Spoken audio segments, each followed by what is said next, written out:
नमस्कार मंडळी, स्वागत आहे तुमचं माझ्या यूट्यूब चॅनलवर. चला फिरायला. चॅनलला सबस्क्राईब तुम्ही नक्कीच केलं असेल, कारण आपण अशाच नवनवीन ठिकाणी जाणार आहोत. आज माझ्यासोबत माझी लाडकी बहीण प्रीती आणि आम्ही तिघांनी ठरवलं की पापडखिंड महादेव मंदिरला जायचं.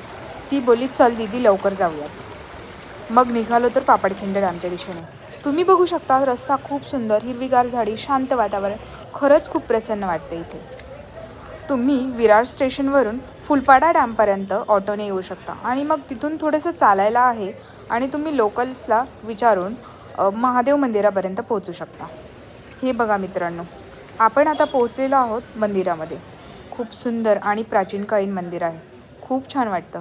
एक वेगळी शांतता मिळते. चला आज जाऊन महादेवाचं दर्शन घेऊया. महादेवाचं दर्शन घेऊन खूप समाधान मिळतं. इथलं सकारात्मक वातावरण खूपच प्रेरणादायी आहे. विशेषतः श्रावणमध्ये आणि शिवरात्रीला इथे खूप गर्दी असते असे म्हणतात, पण आजही इथे खूप शांतता आहे. मित्रांनो, पापडखिंड महादेव मंदिराजवळ बारोडा मंदिर देवी पण आहे, पण आम्ही आज तिथे जाऊ शकलो नाही कारण बंदी होती. कारण पाण्याचं प्रमाण वाढलं होतं. पाण्याची पातळी खूप जास्त झाली होती. निसर्गाची किती सुंदर देणगी आहे. इथे काही वेळ घालून मनाला खूप आनंद मिळतो. चॅनलला सबस्क्राईब करायला बिलकुलही विसरू नका. भेटूयात पुढच्या व्हिडिओमध्ये.